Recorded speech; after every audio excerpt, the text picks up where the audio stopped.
My son is 4 years old and his brain is slowly deteriorating, so come along with me to prep and give his morning meds and just spend the morning with us. This is Houghton, tangled in all the cords. Happy Friday. It has been a hot minute since I have done a morning routine, but it's just because literally like the past few weeks we have been like run. Like we have had something to do every single day.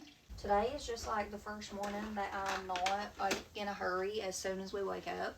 But since it has been a while, I'm going to tell you guys some facts about Houghton this morning. Like I said, he is 4 years old. He will be 5 in October. I could not believe I'm going to be having a 5-year-old in like less than 6 months, right? That's just crazy to me. I never thought that we would make it here. So his lifespan was 3 to 5 years, and all the past birthdays, like I've just always thought we would never make it here, but to make it to his 5th birthday, like I just cannot wait to say we kicked TBCD's butt. So if you're new here, he has a genetic condition called TBCD. I can tell you what it stands for, but it ain't going to make no sense. Tubulin Photin Cofactor D. And it's just one of the millions and millions of genes that we have in our body. And me and his dad just so happened to have the same mutated gene, and we passed it on to Houghton, which is super rare. He was like 16th or 17th to be diagnosed in the world. Sadly, there has been several kids diagnosed after Houghton, so I think we are probably around like the 40 mark of kids with TBCD, which I hate. But it almost makes me wonder if like there's not been so many others that have had it and we just didn't know because it wasn't on like the genetic testing panel. Also, I feel like I should add that me and Cody did not know that we had any mutated genes, and we did not know that we had passed it on to Houghton or anything until he got his TBCD diagnosis, I think around the age of 2. I do have several 10 videos on my page. If you are curious and you want to learn more about Houghton, then you can go back and look at those. Because I just woke up and I'm sure I'm going to be forgetting all kinds of stuff. So I did miscarry before Houghton, so the whole time that I was pregnant with him, I was very nervous. I just felt like something was wrong. And I just told myself, like, you know, I miscarried before him, so that's why I was so nervous. But now I think my mom instincts knew, you know, something was going on. He had the same pediatrician that I had growing up, and like my whole family used him, so I just thought he's a great pediatrician. And I don't want to say that wasn't the case. I think that he truly does or did care about Houghton. He still asked my sister about him and stuff. I just think he didn't know what he was dealing with, and it took me pushing and demanding to, you know, get another pediatrician to get what I wanted done. That's honestly so common. Like, I see videos on TikTok all the time. Like, there for a while I thought it was just because we lived in West Virginia and we have crappy doctors, but no, it happens everywhere. Like, if you don't advocate for your kids, no one else is going to. So I had a completely pregnancy healthy, a completely normal birth, all of the things. We got to go home in like 24 hours or whatever it is now. He did not know anything was off. Around like 3 months, I noticed he doesn't really kick his legs, and he wasn't really, you know, bringing him up and things like that the way that other babies would. And I also noticed he wasn't tracking, and I mentioned it to his pediatrician, and he told me he was fine, that he maybe just had low muscle tone. I mentioned the eyes to his pediatrician probably around like 4 months, and he shined a light in his eyes, and he told me that his eyes were fine. So I believed him. I was a first-time mom. That was my pediatrician. Everybody in my family used him. I just thought, you know, he knows what he's talking about. I'm just paranoid. And I think deep down I just wanted to believe that he was okay as well, because I just, like, I knew something was not right, but I didn't want to believe it. This is honestly a really long story, so I'm just going to fast forward a little bit, but if you want to know more about it, it is on my page. So fast forward, we found out he was blind when he was 8 months old, I believe. And at that time I thought, you know, I've been treating him as a child that can see and he cannot. So I thought, you know, he's just blind. It's like, I mean, obviously it ripped my heart in two to hear that your kid is blind, but like, man, what I would do now if that was his only diagnosis. Like, I obviously wish he didn't have any disability, but like, if he was just blind, like, we could get through that, you know. I mean, we're getting through it now. We just on the struggle bus a lot of times. Hello, honey. Do you feel the queen bat? Hello. Sweetest boy. Watch him pucker. He gives me kisses. I'll give him mom kiss.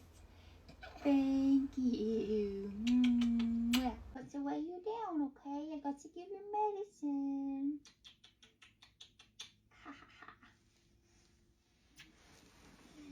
Okay, so around like 6 months, he still was not doing any of the things. He wasn't sitting up, he wasn't rolling over, he still didn't have great head control, still wasn't really kicking his legs, his feet were turned out, which I forgot to mention in the beginning. That was one of the first things that I noticed. He started therapy probably around 5 or 6 months. He absolutely hated it. He was miserable. He would scream and cry the entire time because it was hard for him and he was uncomfortable. So that broke my heart.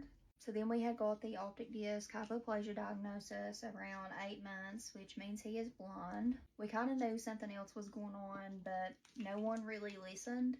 1 week after he had his 1-year shots, he woke me and Cody up in the middle of the night having a seizure. Very traumatic. So we rushed him to our local hospital, aka Band-Aid station, and they sent us home that same night and said it was a febrile seizure, which he was running a fever. But after that night, the seizures never really stopped. We ended up being inpatient at a children's hospital near us, and we were there for a while. They were doing nothing for him. He was miserable. They had him on the wrong seizure medications. I mean, I thought he was going to die. They were preachers coming in to pray for him. Like, I was on my hands and knees in the hospital floor praying. I didn't think that we would ever leave that hospital. Like, out of all the times he has been in the hospital, like, that time was like the most traumatic, I feel like. I mean, there's been a few that's came close, but like that time was, and especially just like the first time that he was like really, really like bad off. We have got to go make him some milk for his morning feed, so I'm bringing y'all with me. But I feel like I should also mention that that was not the first time he was inpatient. He had already been inpatient like 2 or 3 times. He just had a low immune system to start off with, but that never really was like a red flag to me because I feel like most kids and babies do. But anyways, after being inpatient at our local children's hospital, I had begged to be transferred because I knew they were not doing nothing for him, and they would not transfer. They threatened to call CPS if I walked out, which at that time, as a first-time mom, that was so scary to me. But now, I literally would tell them to kiss my A and call CPS. Like, I do not care now. So this whole time, like over 2 weeks that we were on the peds floor, it was the same doctor, and if she wasn't there, she was still like in charge. Or so I think anyways. So, finally, a new doctor gets on the floor, and he comes in for like the nighttime rounds, and immediately he's like, I don't know why you're still here. I do not know why you have not been transferred. I'm sorry. I can tell you're a good mom. I'm going to let you sign yourself out and trust that you will take him to Cincinnati or Columbus. So that is what we did. It was in like the middle of a snowstorm, and Cody's mom drove us to Columbus Nationwide. That is where we have been going for all of Houghton's care ever since. Since he signed us out and we went there, we had to go in through the ER. But within like 24 hours, they told me that he was on 15 mLs of a medicine he should have only been on 5 mLs of. He didn't even need that medication at all. Treating him as if he was having infantile spasms, and he does not have spasms, he just has seizures. So medicine that he did not even need, he was on 15 mLs of it, and if he would have needed that medicine, he should have only been on like 5 mLs. So it was making him like just scream and cry and like be miserable on top of already being miserable. Literally within like 24 hours probably, they had started weaning him off all the medicines and putting him on things that he actually needed to be on. And at that time, they had kind of told me, you know, like something is probably wrong with his brain. It may be genetic, but I've got to go fill this back up. So now we are going to fast forward a little bit again. We ended up finding out that Houghton has TBCD, and that is a type of leukodystrophy. Also around the age of 1, I left this out, he stopped eating, so that came around the same time as the seizure. So he had an NG tube, which is a tube that goes down your nose to your stomach. We had that for about a year before we got this tube in his stomach, and really things just kept going downhill from there. He has lost the ability to cry, he has lost the ability to laugh, smile. He did used to have a lot more head control. He did used to move his arms and legs more, even if it wasn't a lot then. So as you can see, he has already regressed a lot, but I do feel like right now he hasn't regressed in a little while. I don't know if maybe there's just like nothing else that he can lose.